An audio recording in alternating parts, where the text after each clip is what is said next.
Welcome to The World Today. But first, we begin with Russia's invasion of Ukraine. Germany says it will deliver 7 self-propelled Howitzers to Ukraine, and this is according to the defense minister in a further reversal of a long-time policy not to send heavy weapons to war zones due to the country's Nazi past. The Howitzer delivery, on top of 5 such artillery systems the Netherlands had already pledged, was another sign of Berlin heeding pressure at home and abroad for it to help Ukraine fend off a Russian invasion. The heavy weapons will come out of Bundeswehr inventories and be delivered as soon as they emerge from maintenance over the next weeks. Kyiv had requested 12 howitzers and swift training to quickly deploy the weapons on the battlefield. Of course, according to the training of the first group of some 20 Ukrainian troops, howitzer is expected to start next week in the German town of Ida Obstin. And China's permanent representative to the United Nations, Zhang Jun, has called on the international communities to step up efforts to promote a ceasefire and minimize the humanitarian impact of the Russia-Ukraine conflict. When speaking at a UN Security Council meeting on the situation in Ukraine, Mr. Zhang also stressed that the lessons from that crisis are profound and deserve serious reflections. According to him, the continuation of the war and all-round and bottomless sanctions are making people of all countries, especially developing countries, pay higher food prices, oil prices, and other heavy costs. He added that the arbitrary seizure and freezing of foreign exchange reserves of other countries is tantamount to weaponizing economic interdependence and bringing more uncertainties and risks to the world economy and international relations. China is calling on the international community to strengthen macro policy coordination and work together to effectively manage the negative spillover effect of the conflict. In the meantime, Moscow believes that it can commit war crimes with impunity because of its status as a nuclear power. This is according to Ukrainian President Volodymyr Zelensky in an address to the Chatham House think tank. He says, quote, the Russians do not believe they can be held responsible for war crimes because they have the power of a nuclear state.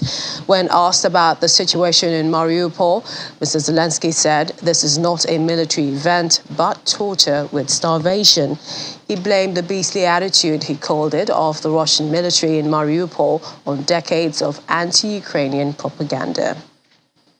Meanwhile, an analyst from the international think tank Chatham House said that the Kremlin did not anticipate that fighting in Ukraine would still be ongoing on Russia's May 9 Victory Day. According to an associate fellow in the Russia-Eurasia program, the annual commemoration had become a cornerstone of Russian President Vladimir Putin's premiership. Due to the conflict in Ukraine, the associate fellow told reporters that this year will be different in that attendees from other countries are unlikely to present, which only highlights Russia's isolation.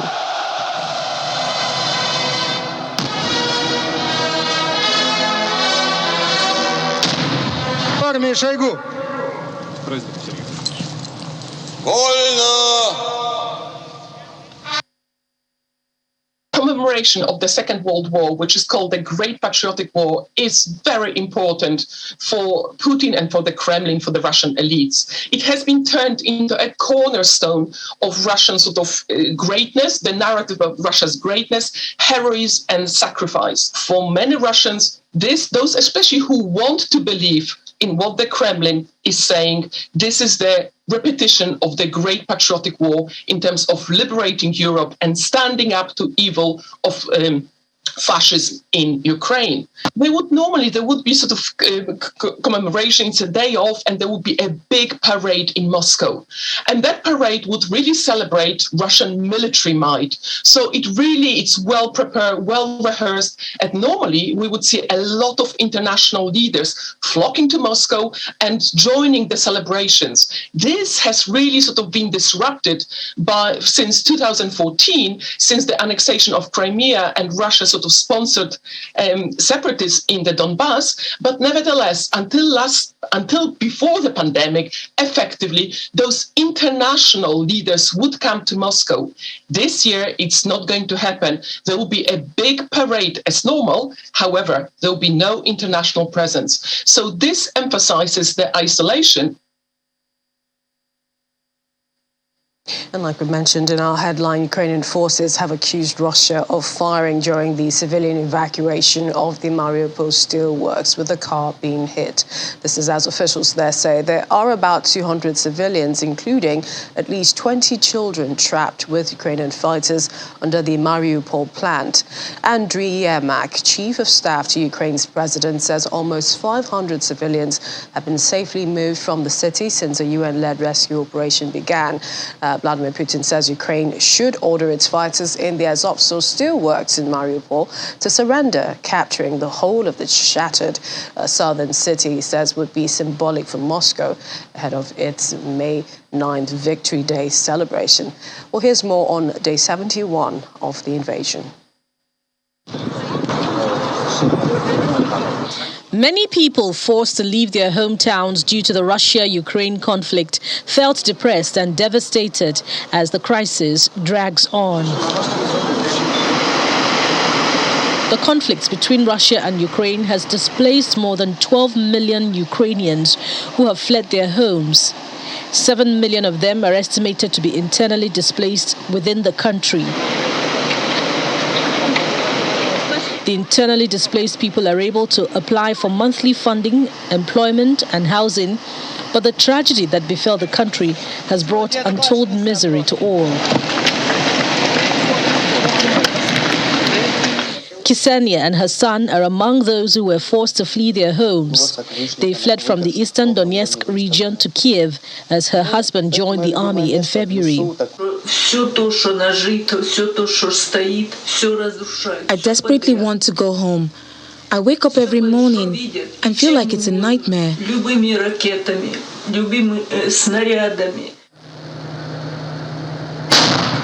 In the meantime, Russia-backed forces in Mariupol continued their assault against Ukrainian forces holed up in the vast Azovstal steelworks. Supported by the Russian army, the separatist military units used tank fire and artillery barrages in an attempt to break stubborn Ukrainian resistance at Azovstal. An estimated 200 civilians remain trapped underground in the plant with little food or water. A member of Russian-backed forces said there was little left to do to capture the sprawling Azovstal plant in the southern Ukrainian port city of Mariupol, where Ukrainian fighters and civilians remain trapped.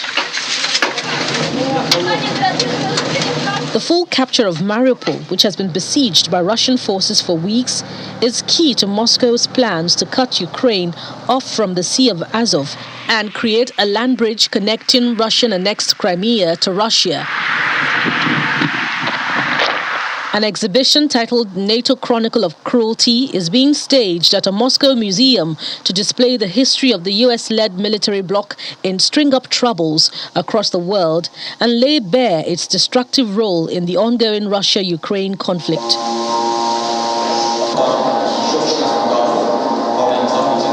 Inside the exhibition hall of the State Central Museum of Contemporary History, the sound of bombers is resounding incessantly as a reminder of the trauma that NATO has scarred the world. The Russian Ministry of Defense also displayed some NATO weapons and equipment captured from the Ukraine front line. Meanwhile, Roberto Marquez, a Mexican painter, works on a new painting at the destroyed bridge crossing the Irpin River from the town of Irpin, just 20 kilometers northwest of Kyiv. The bridge was blown up by Ukrainian forces to block or at least slow Russian armor reaching Kyiv, the capital of Ukraine. A military commander in Moscow said on Friday that the goal of Russia's new phase of the war is to take full control of southern and eastern Ukraine and connect the Donbass region with Crimea via land. And Denmark's defense minister told Danish troops stationed at a Latvian NATO base today that their role was to defend values, freedom and way of life for Latvia, Denmark and all alliance members. Denmark sent troops to the Baltics region to bolster the alliance's eastern flank amid the Russian buildup at Ukraine's border and the ensuing invasion of the country. The Scandinavian country also sent F-16 fighter jets beginning a NATO air policing mission in Lithuania. In retaliation, Russia announced it had declared 7 employees of the Danish embassy in Moscow persona non grata in response to a similar move by Copenhagen last month, with Moscow also objecting to Denmark's military assistance to Ukraine. But we have a very bad experience with our neighboring country, Russia. Let's not hide it. Now they are waging a war against our friends and allies in Ukraine. They're killing, they're raping, and they're ready to go further if somebody will allow them. Our duty here, for my army, for the Latvian armed forces, and for our allies and for you, is to guarantee that Russians do not get wrong thoughts in their mind. So they see that we are ready here to defend the borders of NATO, borders of European Union, and of course borders of Latvia, which is hosting you. About 200 kilometers from here to the east lies the Russian border. It's not only a border between two countries, it's a border between two different worlds. Between Western democracies, freedom of speech, human rights, and the rule of law on one side, and a ruthless regime on the other. Your mission is now to defend our values, our freedom and our way of life, for Latvia, for Denmark, for all of NATO. Amnesty International has said there was compelling evidence that Russian troops had committed war crimes, including extrajudicial executions of civilians when they occupied an area outside Ukraine's capital in February and also in March. The rights group said in a report that civilians also suffered abuses, such as reckless shootings and torture at the hands of Russian forces during their failed onslaught on Kyiv in the early stages of the invasion, February 24.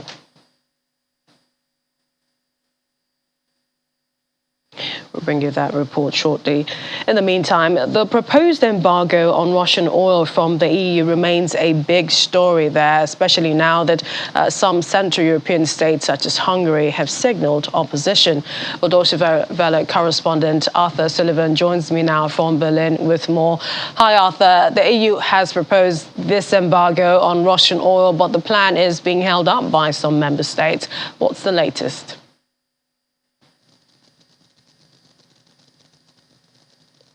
So on Wednesday, the EU announced its plans for an oil embargo, and this was part of the latest round of sanctions aimed at hitting Moscow and Russia since the war in Ukraine began. Now, the latest is that there is quite significant opposition within the EU from some member states to this proposed oil embargo, particularly coming from some of the Central and Eastern European states, such as Hungary, Czech Republic and Slovakia. Now, the issue for those countries is that they're landlocked, they're quite a long way from the sea, and significant amount of the oil that they import from Russia comes via pipeline. And for starters, most of the oil that they import at all comes from Russia, around 2/3 in the case of Hungary. So they say that they want an exemption for oil that enters the country via pipeline. Now, the EU has proposed in its main proposal that all oil imports from Russia will cease by the end of this year, 2022. There is the possibility of an extra year for countries like Hungary, but just this morning, the Prime Minister of Hungary, Viktor Orban, has said that Hungary will not accept the proposal in its current form and that it does require a new proposal, which he clearly means there that they would need this pipeline oil to be exempted.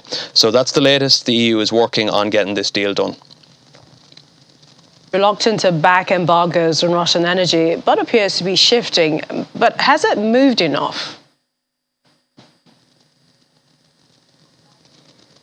Yes, Germany's position has had to shift substantially. So Germany has received a lot of criticism, and its new Chancellor, indeed, Olaf Scholz, has received a lot of criticism since the invasion began for not being perceived to have done enough to support Ukraine. Now, one of the big things that it has been under pressure to do is to support this oil embargo, and indeed an embargo on gas. And slowly but surely its position has shifted as more evidence has arisen from Ukraine of the kind of crimes that Russia have been committing there. So Germany is now quite heavily behind the oil embargo, even though business leaders have warned that cutting off supplies of Russian oil to a country which is, like some of those other countries I mentioned earlier, heavily dependent on it, that it will damage the economy, it will hurt consumers. But Germany is now supporting it. It is, looking for as many alternative supplies of energy as it possibly can find in the 6 months or so it has until the end of the year before this embargo would come into effect. But Germany's position would appear to have shifted substantially, that it will now be able to accept this embargo. Question in a lot of people's mind is, can the EU pull this off? Well, it's a very big challenge for the EU to be able to pull this off. The EU has to do two things, really. First of all, it has to get countries that I mentioned earlier, like Hungary, on board with it. So that's the first big challenge, to simply get the proposal through, to get all 27 member states. And remember, all 27 member states must agree for this to pass, to get them all to go on board with it, whatever that requires, whether it requires those exemptions we discussed. The second thing it needs to do, once that's agreed, which in itself is a big challenge, is to be able for the bloc to live with it, to live with no more Russian oil. Until quite recently, around 1/4 of all oil that came into the European Union was from Russia. That's a lot to replace, and replacing it is difficult and costly. So there has been, a lot of warnings to consumers that prices, when you're filling up your car, is going to go up. Businesses are going to come up under renewed pressure to do this. And so that's the really, really big challenge for the EU and for its member states and for its governments, to find alternative supplies so that the damage to consumers is kept to a minimum. Although they have repeatedly warned several leaders that it's just going to be something that consumers are going to have to deal with. They're going to have to accept some of the pain that comes with this, and that is the price that must be paid for dealing with Russia's aggression against Ukraine, and to adequately hit the Kremlin where it hurts. Many thanks, Arthur Sullivan, Deutsche Welle correspondent, joining me there from Berlin. And Russia says it will not use nuclear weapons in Ukraine. This is the Foreign Ministry spokesperson, Alexei Zaitsev, accusing those who suggested Moscow might launch a nuclear strike of deliberate lies. Zaitsev said the use of nuclear weapons by Russia, a risk that Western officials have publicly discussed, was not applicable to what Moscow calls its special military operation in Ukraine.